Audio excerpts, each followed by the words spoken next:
अगं आई नको, सगळे दागिने एका वेळेला कशाला? हे आता थोडे दागिने घेऊन जातो, पण काम कसं आपलं पटापट होऊन जाईल ना, मग बाकीचे दागिने करते.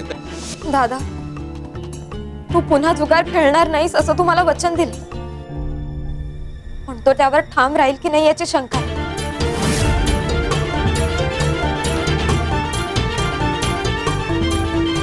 नाही, त्याच्या प्रत्येक हालचालींवर मला लक्ष ठेवायला हवं. स्वामी,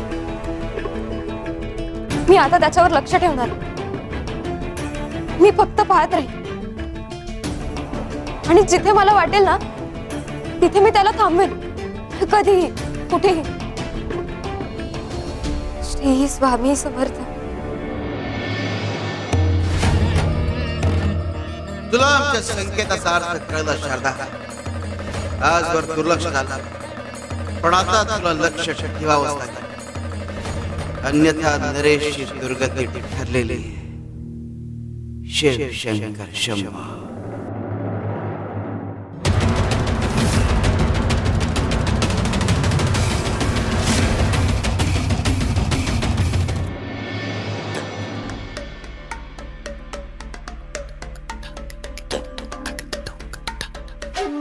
तांबूल,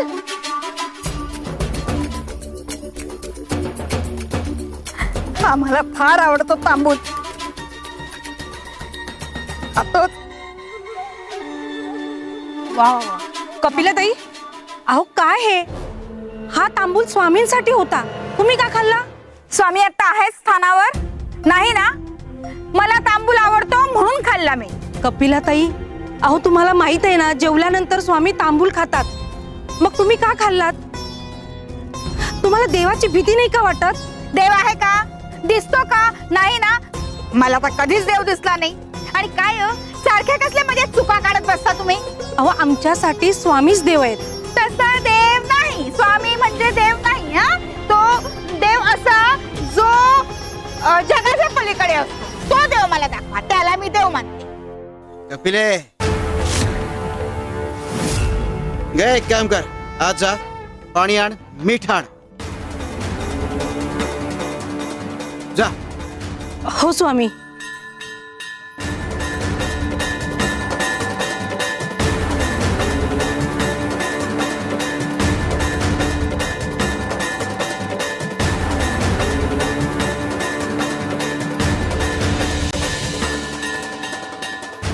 स्वामी, ठेव खाली.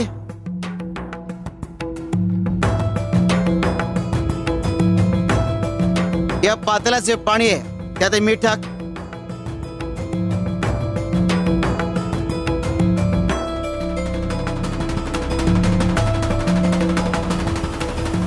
ढवळ.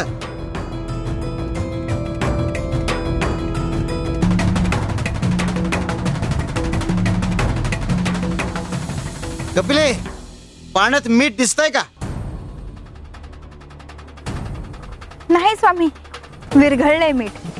गे एक काम कर, यात थोडं पाणी घे.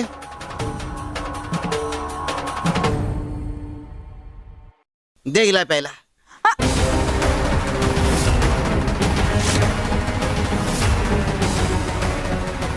हे पाणी स्वामी, हे पाणी पे. हो.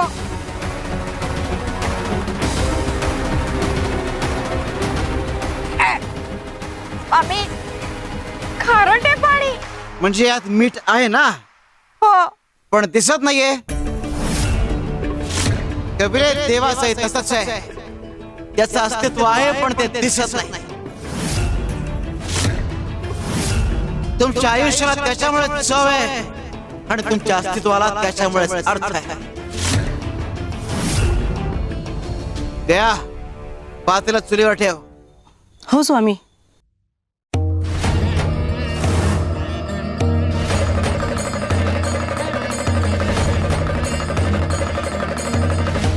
शिव शंकर शंभो.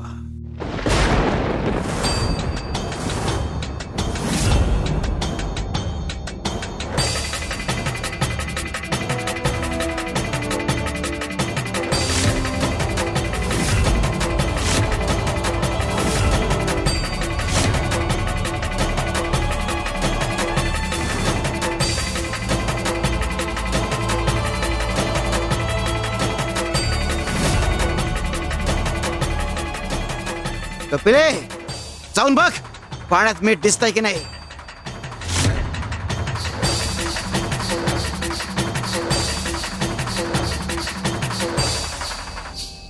मीठ आहे त्याच्यात. कपिले तुम्ही तुमच्या मनात भक्तीचा आणि श्रद्धाचा एवढा कड येऊ द्या की साक्षात देवाचं दर्शन होईल. कपिले इथे स्वच्छ पाण्याच्या संगतीत मीठ होतं म्हणून आधी त्याचं अस्तित्व जाणवलं आणि मग ते दिसलंय. पण हे जर गढूळ पाण्याच्या संगतीत असतं तर त्याचं अस्तित्व जाणवलंही नसतं आणि दिसलंही नसतं. म्हणून माणसाने योग्य संगत निवडावी की त्याला देवाचं अस्तित्व जाणवेलही दिसेलही आणि त्याच्या कृपेने कल्याणही होईल. शिव शंकर शंभो.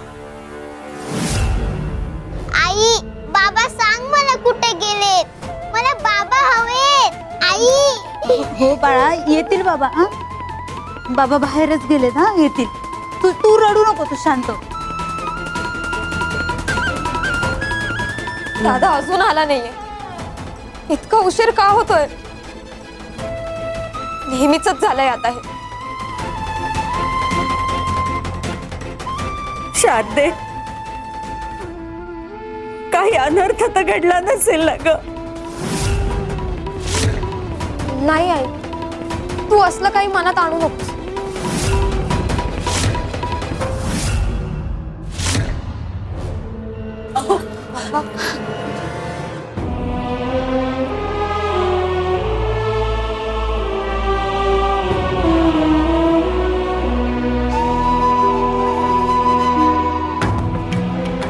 पाणी नको.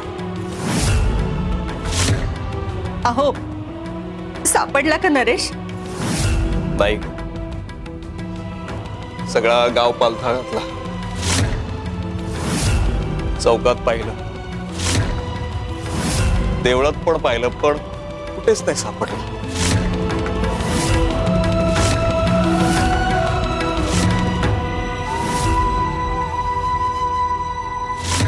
मामांची तुम्ही पैसे दिले असते ना तर ते आज रागाने निघून गेले नसते.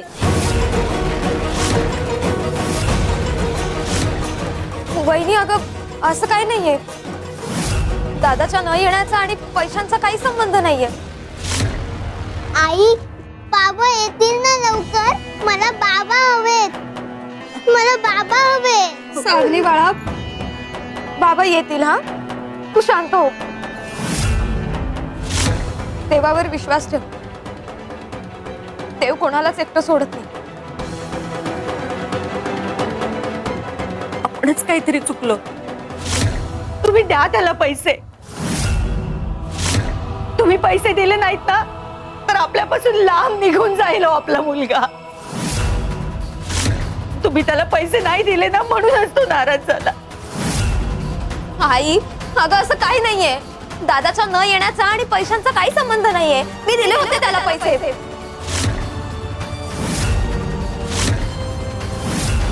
काय काय म्हणालीस तू?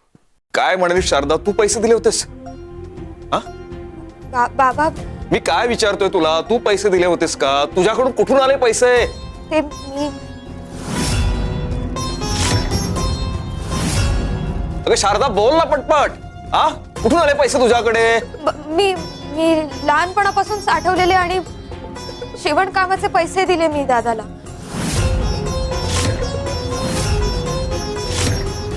ऐकलं सुनेत्रा, मुलगा खोटं बोलतच होता.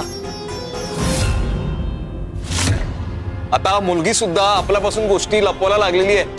नाही बाबा, होय खोटं बोललीस. माझ्यावरचा विश्वासच उडायला लागलेला.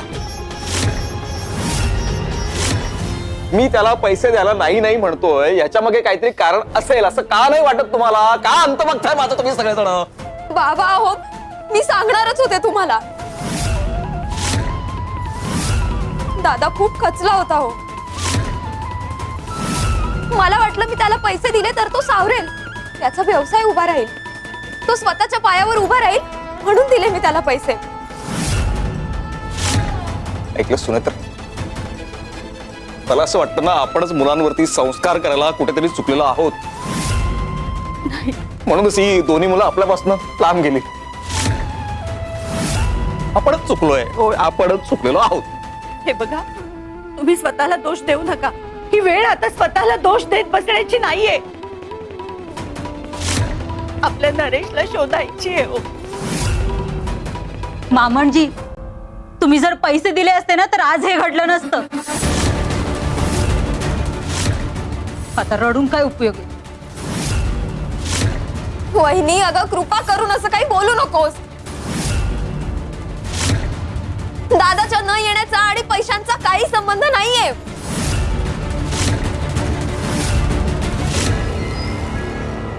अलख, निरंजन,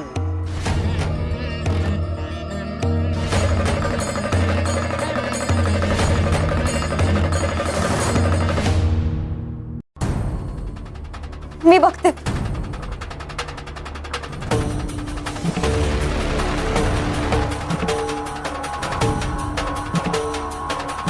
साधू महाराज, तुम्ही?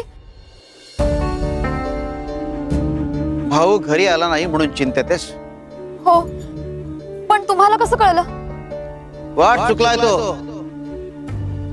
त्याला त्याच वाटेवर शोध जी वाट त्याला चुकीचं कृत्य करण्याकरता आकर्षित करते.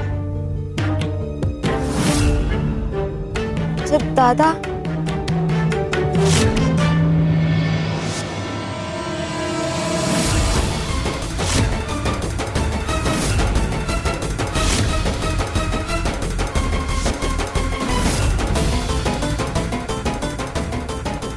बाबांनी त्याला बघण्याआधी त्याला घरी घेऊन यायला हवं.